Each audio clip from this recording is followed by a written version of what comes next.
Bismillahirrahmanirrahim. Assalamualaikum warahmatullahi wabarakatuh. Alhamdulillah.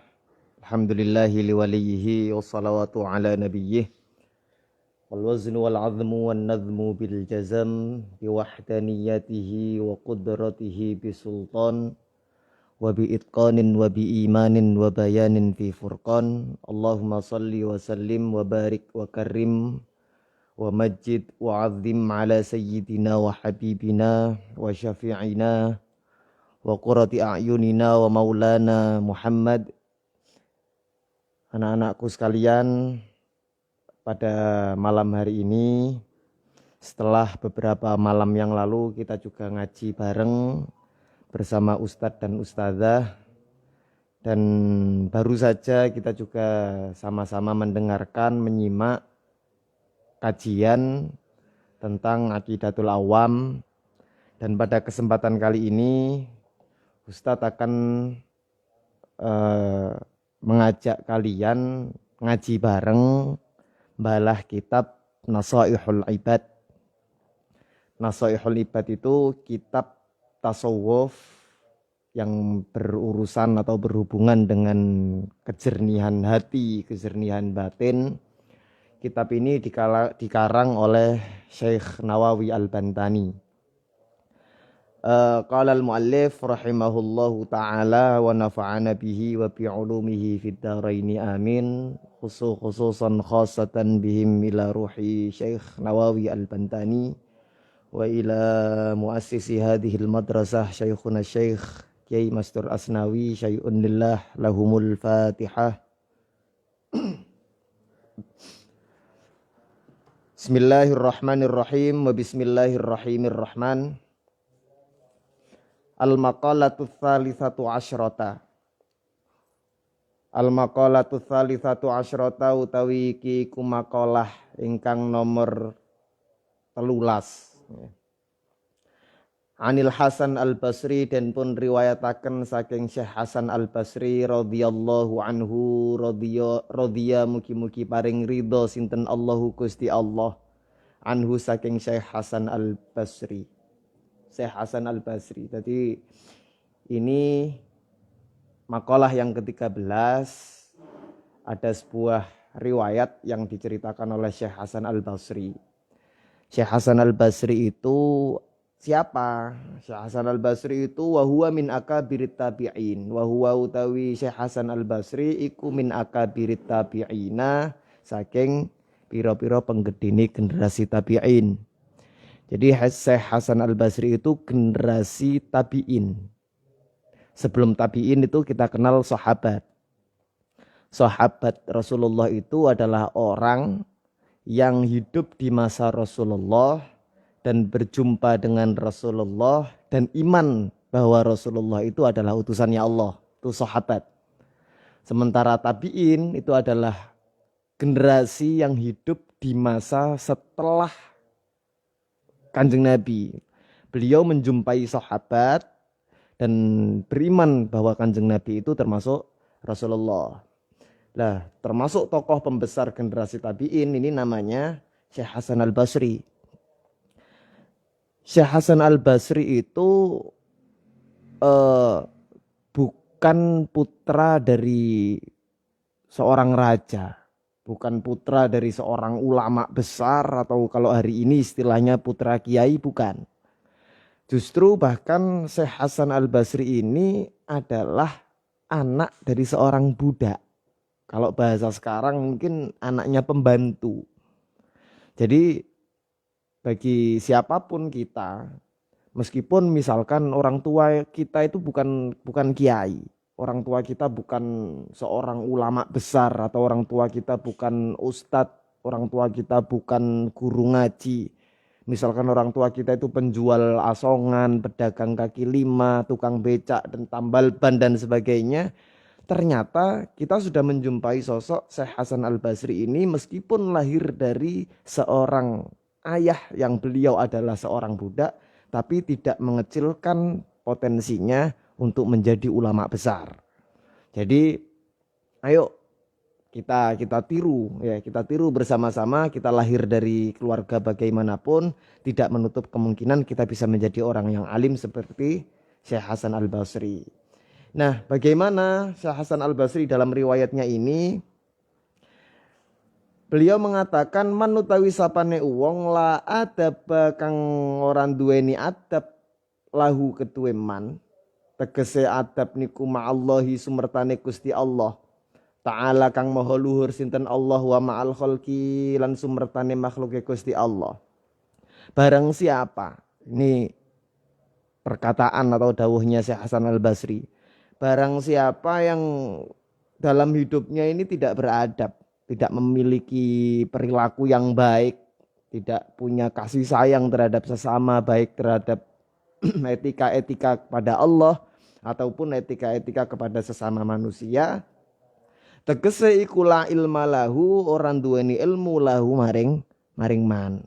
Nah, artinya barang siapa yang tidak memiliki adab yang baik, baik itu terhadap Allah, baik itu terhadap sesama manusia ataupun makhluk-makhluk lain selain manusia, termasuk hewan, tumbuhan, binatang, ketika kita tidak bisa beradab dengan mereka-mereka semua, itu artinya kita belum cukup untuk dikatakan sebagai manusia berilmu.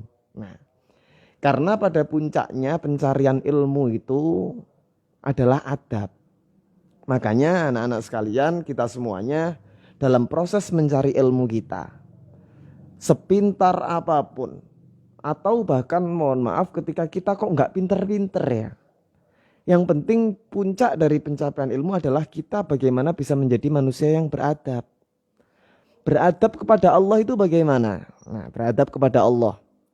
Beradab kepada Allah itu bagaimana kita menjalin hubungan baik kita dengan Allah. Misalkan dalam konteks ibadah yang paling sederhana dan paling masyhur yaitu sholat. Misalkan kita melakukan sholat subuh, duhur, asar, maghrib, isya, kita beribadah kepada Allah.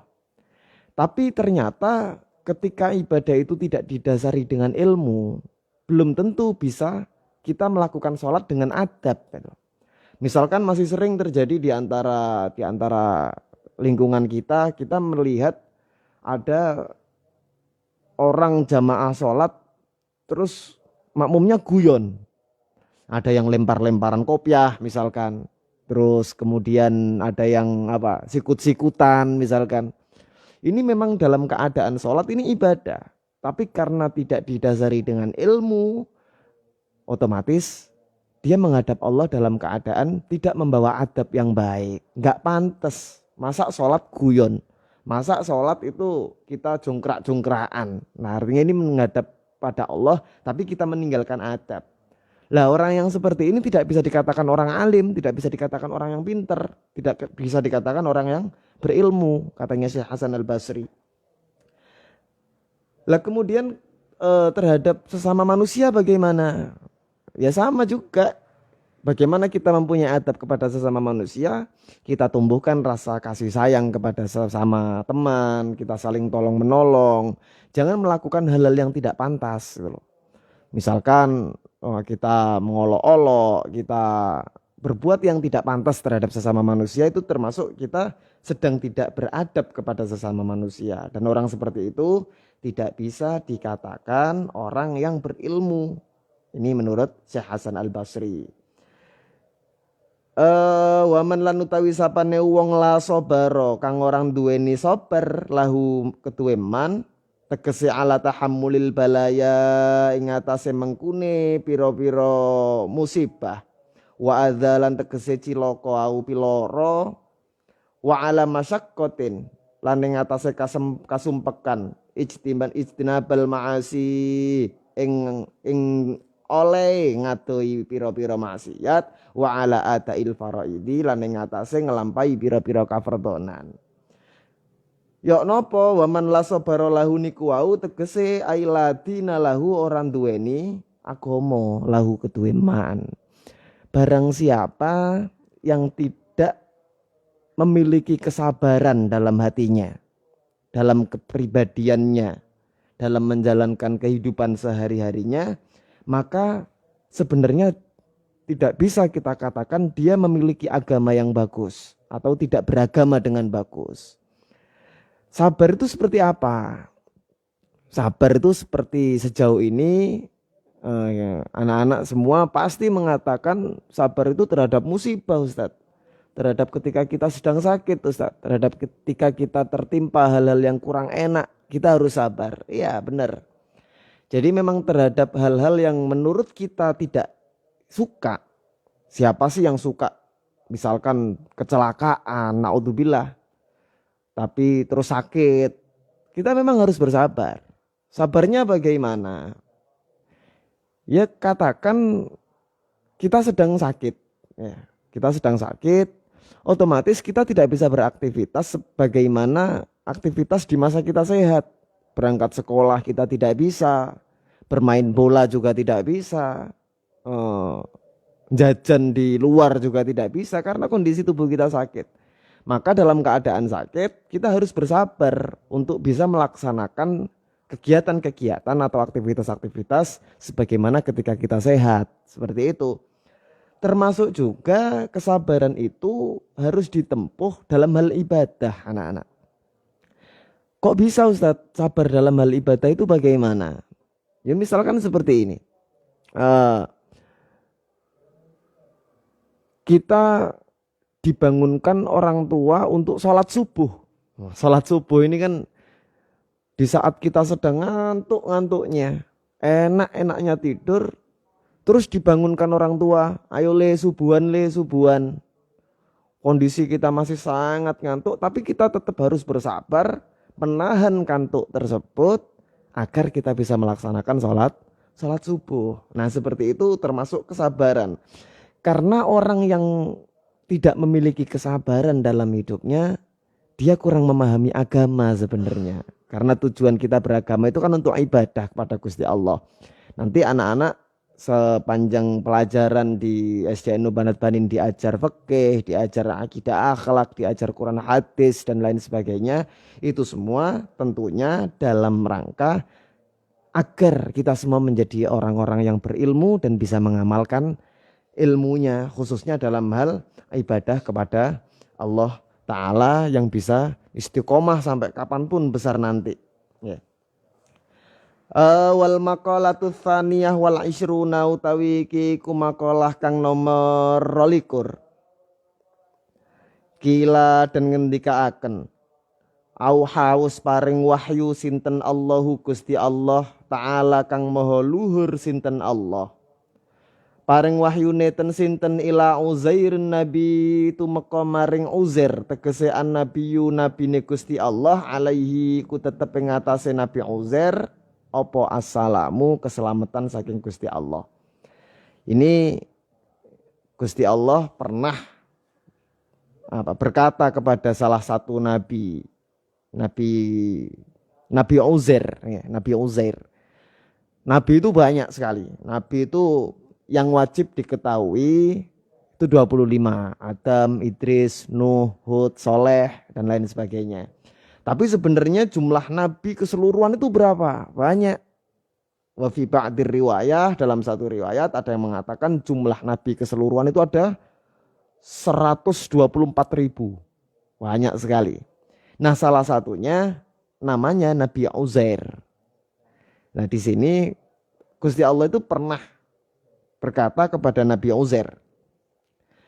Bagaimana Gusti Allah berkata kepada Nabi Uzair? Faqala mongko dawuh sinten Allahu azza wa jalla Gusti Allah. Ya Uzair, he Nabi Uzair. Idza aznabta nalikane agawe dosa sapa sira dzamban ing suwiji dosa saghiran kang cilik fala tandur mongko aja ningali sapa sira ila sigharihi tumeka maring cilike dosa. Ai tegese zalika dzambu ing mengkono-mengkono dosa kang cilik. Gusti Allah ngendika, Gusti Allah dawuh ke Nabi Uzair, "Hei Nabi Uzair,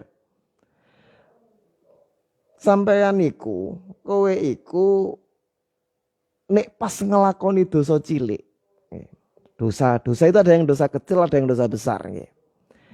Dosa kecil itu contohnya bagaimana? Dosa kecil itu banyak juga yang sehari-hari biasanya kita lakukan tanpa sadar, seperti apa?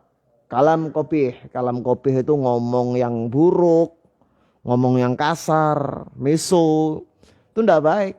Itu termasuk dosa kecil. Atau menghina temannya. Kita tahu ada teman kita yang belum mengerjakan PR atau kurang pinter dalam pelajaran, kemudian kita menghina teman-teman kita itu. Nah, itu adalah peristiwa-peristiwa atau aktivitas keseharian yang sebenarnya kita melakukan dosa kecil tapi kita nggak sadar. Lah, ini diperingatkan Nabi Uzair sama Gusti Allah. Ya Uzair, he Nabi Uzair. Ya. Idza aznabta nalikane agawe dosa sapa sira, dzamban ing suwiji dosa saghiran kang cilik fala tandur mongko aja ningali ila sigharihi maring cilike dosa. Kowe Nabi Uzair nggih, tegese nek mergawe dosa, nek nglakoni dosa masih cilik aja disawang cilike dosane. Tapi piye wandur mongko ningalo sira lan ningalono sira ilaman tumeka maring zat aznabta kang wis agawe dosa sapa sira lahu maring ikilah zat. Jangan lihat kecilnya dosa yang kamu lakukan, tapi lihatlah kepada siapa kamu berbuat dosa. Itu contoh sederhananya seperti ini. Misalkan dosa kecil atau kesalahan-kesalahan kecil kalian di kelas, biasanya tanpa ada kesalahan apapun ujuk-ujuk jambak kancane. Ya, temannya ini dijambak rambutnya sampai temannya tadi marah. Ya, ini perbuatan tercela, perbuatan tidak baik yang dilakukan kepada sesama teman. Tapi coba bayangkan, misalkan ketika sampean tiba-tiba ke kantor, anak-anak ke kantor terus melihat misalkan ada Ustadz Awa. Ada Ustadz Awa, sampean dekati, sampean jambak rambutnya Ustadz Awa. Nah, sebenarnya jambak rambut tadi kepada sesama teman kan hal yang memang tercela, tapi terkesan biasa. Tapi bagaimana ketika kita melakukan kesalahan kecil tapi terhadap orang yang lebih tua dari kita, lebih alim dari kita, lebih tahu dan lebih segala-galanya dari kita, tentunya kesalahan kecil tadi menjadi hal yang besar gitu. Lah apalagi ketika kita melakukan dosa kecil dan kita nggak ingat bahwa sebenarnya yang sedang kita durhakai itu adalah Allah yang maha segala-galanya. Maka betapa malunya kita sebenarnya, betapa bersalahnya kita sebenarnya ketika melakukan dosa sekalipun itu dosa kecil. Ya. Wa idza asabaka nalikane ngenani ing sira apa khairun suwiji kebagusan yasirun kang remeh fala tandur mongko aja ningali sapa sira ila sigharihi maring cilike khairun yasir ai tegese dzalikal khairu ing mengkono-mengkono kebagusan. Begitu juga ketika kita mendapatkan sesuatu yang baik, nikmat kecil ya, nikmat yang sederhana sekali, itu jangan dilihat kecilnya nikmatnya, tapi wandur mongko ningalono sira ilaman tumeka maring zat razaqo kang wis paring rezeki. Iya, kang wis paring rezeki ing sira. Dados ketika kita menerima nikmat yang kecil, jangan lihat kecilnya nikmatnya, tapi lihat siapa di balik pemberi nikmat itu. Kalau kita tahu bahwa pemberi nikmat itu adalah Allah yang maha besar, maka tentunya pemberian Gusti Allah tersebut akan betapa berharga dan mahalnya pemberiannya. Misalnya seperti ini, anak-anak banyak yang ngefans sama misalkan Habib Syekh. Habib Syekh itu seorang munsyid, orang alim, habaib. Beliau itu orang luar biasa, kita foto bareng aja seneng biasanya. Lah kita siapa? Kita ini cuma murid biasa, masyarakat biasa. Tapi seandainya kok kita itu tiba-tiba diberi Habib Syekh tasbih. Tasbih itu nggak mahal, harganya mungkin cuma 3 ribuan. 3 ribu aja. 3 ribu juga bukan barang yang mahal betul. Tapi bagaimana seandainya kita diberi Habib Syekh itu tasbih seharga meskipun cuma seharga 3.000, pasti seneng banget, seneng sekali. Habis kemana saja kita sholat dibawa, zikir dipakai, bahkan setelah zikir, setelah sholat tasbih itu kita simpan rapat-rapat, kita simpan bagus dan sebagainya. Karena kita benar-benar senang menerima pemberian dari orang yang kita anggap besar, kita anggap alim, kita anggap luar biasa. Nah begitu juga ketika kita menerima nikmat dari Allah. Sekecil apapun nikmat yang kita terima, kita lihat siapa di balik pemberi nikmat itu, yang tentunya tidak lain adalah Allah Subhanahu wa taala. Wa idza asobaka lan nalikane ngenani ing sira apa baliyatun suwiji musibah fala tashkuni mongko aja ngersula sapa sira kabeh ni ing ingsun ila khalqi tumeka maring makhluk ingsun kama kaya barang la askuka ai tegese la asku ora ngersula sapa ingsun Allah ka ing sira ila malaikati tumeka maring pira-pira malaikat ingsun Allah idza sa'adat nalikane ngunggahake sinten malaikat ilayya maring sira masawiyaka ing pira-pira aib sira. Nah begitu juga ketika misalkan kita itu sering mengeluh ya. Ketika menerima musibah, ketika kita sedang mendapatkan sesuatu yang tidak enak, misalkan apa sakit atau sedang kehilangan barang dan sebagainya, kita biasanya mengeluh ya. Nah perintahnya Gusti Allah, jangan mengeluh kepada makhlukku, jangan mengeluh kepada sesama manusia. Lawong saya saja, ini ngendikannya Gusti Allah nggih, dawuh Gusti Allah. Lawong saya saja nggak pernah mengeluh kok ketika malaikat-malaikat itu mengantarkan kesalahan-kesalahan kalian ke saya. Gusti Allah itu Maha Raufur Rahim, wa huwa Ghafurur Rahim, Maha mengampuni dosa-dosa kita kalau kita mau beristighfar. Maka sebisa mungkin ketika mendapatkan musibah, mendapatkan hal yang tidak enak, kita ingat siapa di balik pemberi musibah itu. Nah, orang itu kalau sedang ujian, anak-anak kan biasanya PTS atau PAT, itu kan tanda bahwa kalian akan naik kelas gitu. Ya kan? Sebelum sudah kelas 2 mau naik kelas 3, sebelum naik kelas 3 pasti ada ujiannya, pasti ada PAT-nya. Lah anggap saja setiap kali kita menerima ujian dari Gusti Allah, wah ini jangan-jangan bismillah semoga setelah ini saya naik kelas. Naik kelas dari yang semula biasanya males-malesan, lebih rajin belajarnya, naik kelas semangatnya.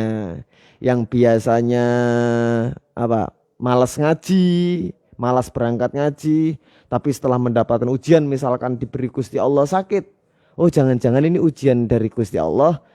Kalau sehat biasanya berarti harusnya saya harus lebih semangat ngaji. Soalnya kalau sakit berangkat ngaji juga mesti males. Makanya setelah dalam kondisi sehat, ini nikmatnya Gusti Allah harus dimanfaatkan dengan baik. Al-maqalatul khamisah wal ishruna, utawi iki iku makalah kang nomor selawe. Ruya dan ceritaaken annahu stuhune Kanjeng Nabi alaihi salatu wassalam, alaihi ku tetep ing atase Kanjeng Nabi apa as-salatu wassalamu tegese selawat lan salam saking Gusti Allah. Kharaja metu sinten Kanjeng Nabi Muhammad sallallahu alaihi wasallam dzata yaumin ing dalem semangsane dina. Jadi pada suatu hari, di dalam makalah yang nomor 25 ini diceritakan suatu hari Kanjeng Nabi niki medal keluar dari rumah ala ashabihi ing atase pira-pira sahabate Kanjeng Nabi. Kanjeng Nabi keluar rumah menuju perkumpulan para sahabat-sahabat Nabi. Nyambangi nyambangi teman-temannya Kanjeng Nabi. Kanjeng Nabi keluar dari rumah menuju teman-teman yang sedang berkumpul. Faqala mongko dawuh sinten Kanjeng Nabi. Kemudian Kanjeng Nabi menyapa para sahabat tadi. Kaifa iku hale kaya apa asbahtum mutawi kabar sira kabeh. Nah, lazimnya kita semua kalau menyapa seseorang, menyapa teman itu kan Gimana? Kalau kita bertemu dengan teman biasanya, bagaimana kabarnya? Kalau bahasanya anak muda hari ini teman-teman, bro ya apa kabare bro? Ya, ini Kanjeng Nabi menyapa sahabat-sahabatnya. Bagaimana kabar kalian para sahabat-sahabatku? Nah, disapa sama Kanjeng Nabi. Nah biasanya kalau kita disapa dan ditanyakan kabar, rata-rata kita menjawab bagaimana? Alhamdulillah bi khair wal afiyah. Alhamdulillah. Ya, kita mesti menjawab normalnya alhamdulillah kita sedang dalam keadaan sehat-sehat. Alhamdulillah kita diberi Gusti Allah kesehatan. Tapi ternyata bagaimana tanggapan jawaban para sahabat Nabi ketika ditanyai kabar oleh Kanjeng Nabi? Qalu faqalu mongko padha ngucap sapa para sahabat, asbahna ay tegese sirna ana sapa kita sedaya, tegese para sahabat fi sabahi ing dalem ikilah isuk mukminina iku hale padha iman kabeh billahi kelawan Gusti Allah. Nah, para sahabat Nabi ini tidak menjawab alhamdulillah Kanjeng Nabi kita semua dalam keadaan sehat. Tidak. Para sahabat ternyata tidak menjawab dalam keadaan sehat ketika ditanya kabar sama Kanjeng Nabi. Tapi mereka semua menjawab asbahna mu'minina billah. Asbahna mu'minina billah itu alhamdulillah Kanjeng Nabi, saya beserta sahabat-sahabat yang lain masih dalam kondisi beriman kepada Allah. Nah, ini jawaban yang berbeda daripada yang sejauh ini kita tahu ya. Iman itu ternyata yang menjadi dijadikan para sahabat itu nikmat terbesar ya. Bahkan para sahabat memposisikan iman ini lebih besar daripada kesehatan. Iman itu apa sih sebenarnya? Iman itu apa? Rukun iman itu ada 6 ya. Iman pada Allah, iman pada malaikat, iman pada kitab-kitabnya Allah, iman kepada rasul-rasulnya Allah, iman kepada yaumul akhir atau di hari kiamat, yang terakhir iman kepada qada dan qadar. Nah, iman sendiri itu apa? Iman itu kalau menurut takrifnya tasdikun bil qalbi wa qaulun bil lisan wa amalun bil jawarih. Meyakini dalam hati, mengungkapkan dengan lisan, yang kemudian dilakukan dengan perbuatan. Jadi iman misalkan salah satu rukun iman apa? Iman kepada hari kiamat misalkan. Saya itu percaya, saya iman kepada hari kiamat. Bagaimana cara seseorang iman kepada hari kiamat? Ya yang pertama tasdikun bil qalbi. Meyakini dalam hatinya, oh iya ya Allah, kehidupan di dunia ini tidak selama-lamanya. Ya, semua orang itu pasti mati. Tidak ada satupun orang yang nggak mati, itu tidak ada. Ya, kalau semua sudah mati dan dimatikan sama Gusti Allah besok, ya mudah-mudahan kita semua tetap dalam kondisi beriman. Amin. Lah, puncak dari hancurnya dunia dan segala isinya ini berarti tandanya kiamat itu akan segera kiamat sedang tiba, sedang terlaksana. Kita meyakini dalam hati kita, ya Allah, ya kiamat itu besok benar-benar ada. Buktinya sekarang kita di antara teman-teman kita, di antara orang tua kita sudah banyak yang dipanggil sama Allah. Lah besok kalau sudah akhir zaman kiamat itu tiba, nah itu diangan-angan dalam hati, ya kiamat itu ternyata ada. Lah kemudian wa qaulun bil lisan, iyo diomongno mbek lisannya kita dengan mulutnya kita, iya. Saya iman, saya percaya bahwa kiamat itu ada. Nah, tapi ternyata belum cukup. Ketika kita meyakini dalam hati dan dengan mengucapkan di lisan saja ternyata belum cukup. Ada lagi satu lagi wa amalun bil jawarih. Keyakinan kita di dalam hati yang kemudian kita ucapkan dengan lisan ternyata harus dibuktikan dengan perbuatan.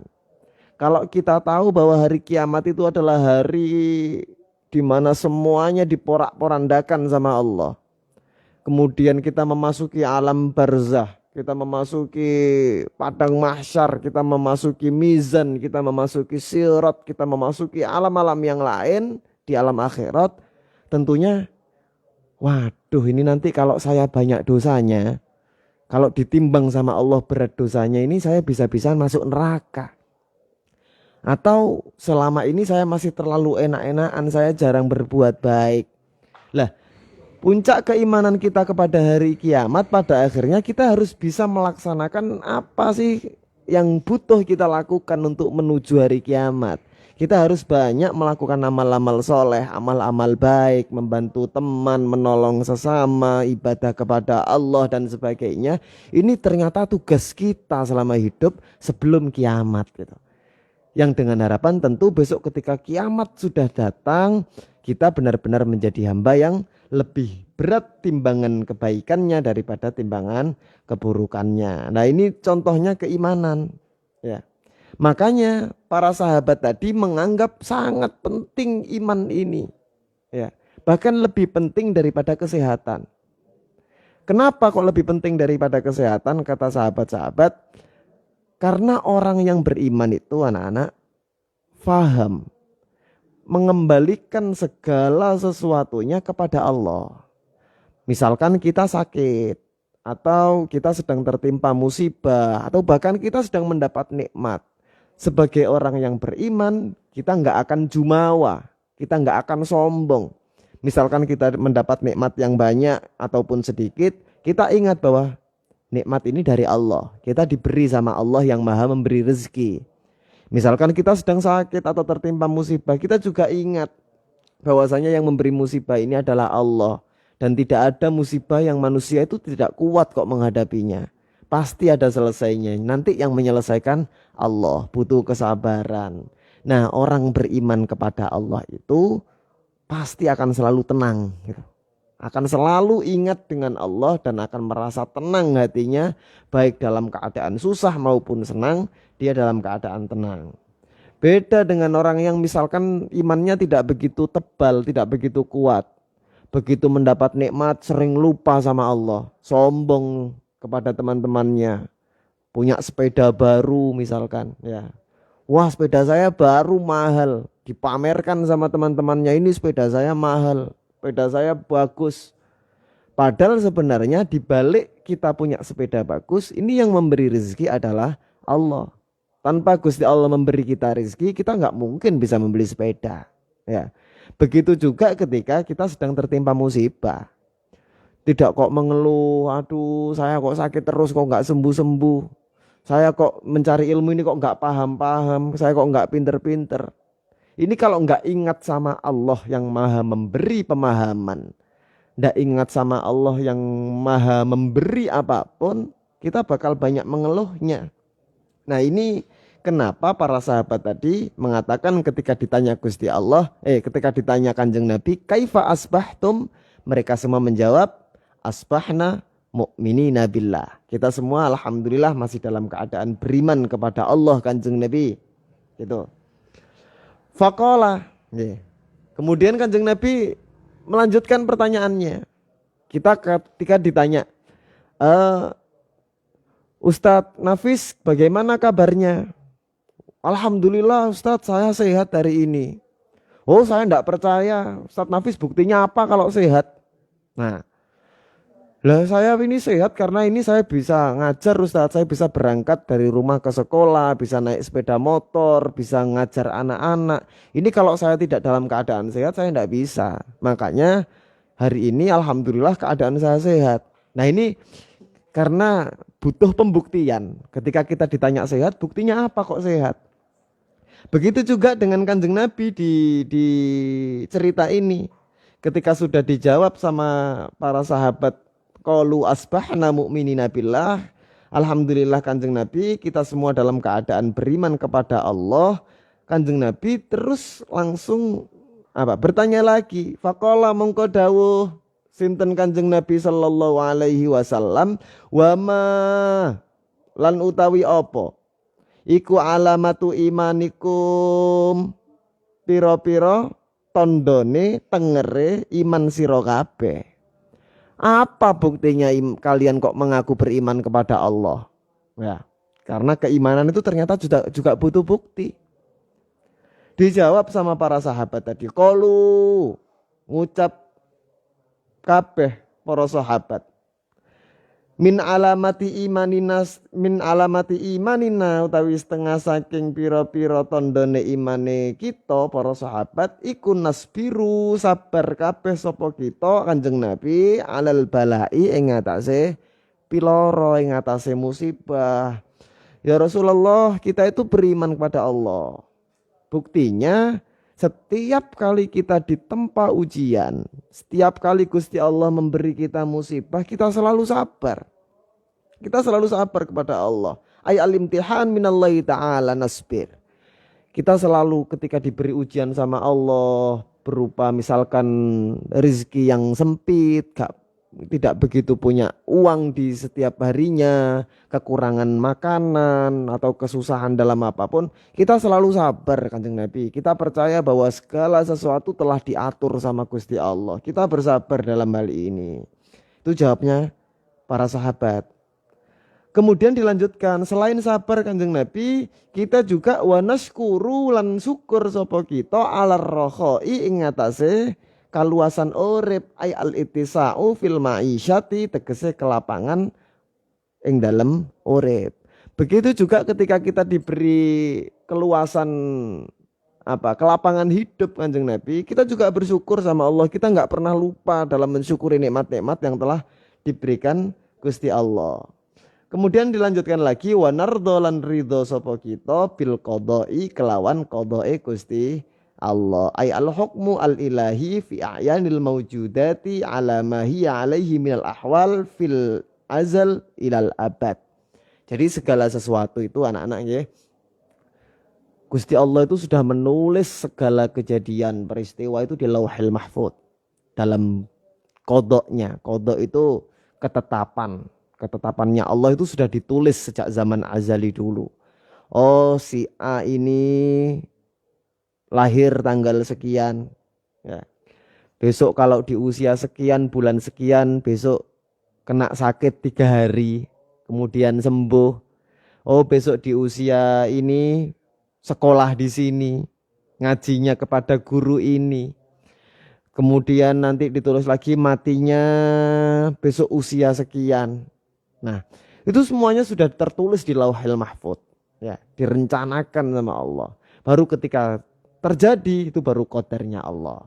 Nah, para sahabat ini juga diantara tandanya iman kepada Allah, percaya sama qada dan qadarnya Allah, bahwa segala sesuatu itu telah ditulis, direncanakan sama Allah. Maka kita semua tidak punya daya dan kuasa, kita tidak bisa membantah Gusti Allah.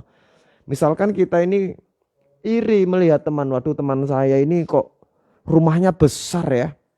Ya, biasanya kita main ke rumah teman, wah teman saya punya PS, rumahnya besar, tapi saya kok enggak punya ya, rumah saya kecil, sepeda juga sudah jelek, terus kita iri.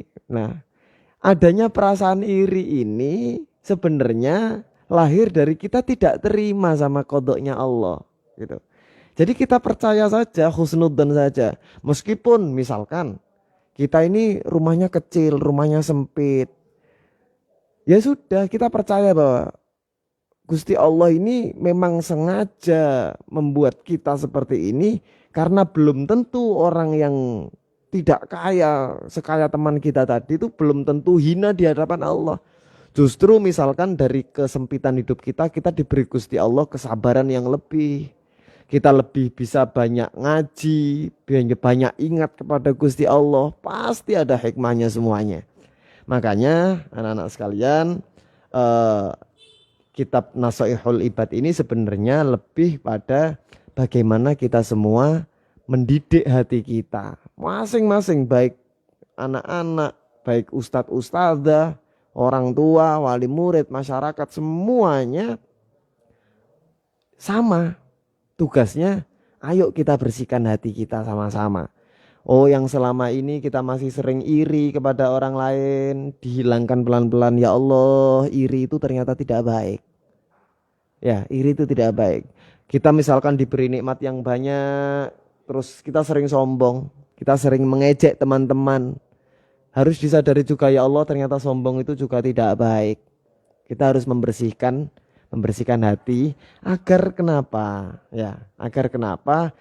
Karena orang yang hatinya bersih, tidak tercampur dengan perkara-perkara yang dilarang sama Allah, itu akan mudah kita dalam menerima ilmu. Ya, misalkan contohnya sederhana seperti ini. Anak-anak setiap hari sekolah nih. Sekolah, berangkat ke sekolah, kemudian ustadz-ustadzah ini mencatat pelajaran di papan tulis. Ya. Lah sebagai murid tentunya kita punya tugas mencatat juga apa yang ditulis ustadz-ustadzah di papan tulis, ya kan? Tapi kok suatu hari pensil kita hilang. Waduh, di mana ya pensil saya tadi ya? Kok ndak ada, apa jangan-jangan ketinggalan di rumah? Lah, kita ternyata nggak punya pensil. Gimana ini saya mencatatnya? Terus kita lihat teman sebelah kita. Wah, teman sebelah kita ini rupanya punya pensil yang bagus, ya. Tiba-tiba tanpa sepengetahuan teman kita ambil pensilnya. Kita ambil pensilnya, kita gunakan untuk mencatat pelajaran, mencatat ilmu yang diberikan ustadz-ustadzah. Nah, di sini anak-anak mencatat pelajaran itu hal yang baik, bahkan dianjurkan sama ustadz-ustadzah untuk apa? Biar ilmunya tidak lupa. Tapi berhubung pensil yang digunakan untuk anak-anak mencatat ini adalah pensil hasil curian, maka ini sangat memungkinkan, ya naudzubillah, sangat memungkinkan ini bisa jadi penyebab kita sulit menerima ilmu yang barokah. Ya. Makanya dalam proses mencari ilmu kita hindari hal-hal yang sekiranya bisa menghalangi kebarokahan ilmu. Di antaranya untuk melakukan hal-hal yang tidak baik. Jangan sampai menyakiti hati temannya, mengambil barang milik temannya, mencuri uang temannya atau dan sebagainya. Itu kita hindari selama kita berproses atau mencari ilmu. Jangan sampai kita melakukan hal-hal yang tidak dibenarkan, karena itu semua bisa menghambat atau bisa menghalangi kita bisa mendapatkan ilmu yang barokah. Sampai di sini wallahu a'lam bishawab. Semoga apa yang kita ngajikan bersama-sama pada kesempatan malam hari ini bisa mendapatkan keberkahan dari Allah Subhanahu wa taala, dan semoga menjadi pengingat bagi siapapun, termasuk bagi ustadz sendiri, bagi anak-anak sekalian, dan juga bagi siapapun yang berkesempatan mendengarkan atau mengikuti dan menyimak ngaji kita. Mudah-mudahan kita senantiasa diberikan keberkahan sama Allah dalam hidup kita. Dalam momentum hari santri, pesannya Ustadz Zaris, tetap dan selalu ngaji, ya. Jadi sampai sepintar apapun kalian besok, kita semua besok sepintar apapun, tidak sempurna atau kurang sempurna jika kita meninggalkan ngaji. Karena ngaji inilah yang membuat kita nanti bisa menjadi motivasi untuk menjadi orang yang alim di mata Allah dan bisa mengingatkan kepada siapa saja, dan termasuk menjadi jariyah bagi orang tua kita semua. Ala hadhihi niyah wa ala kulli niyatin salihah wallahu alam bissawab. Al-Fatihah.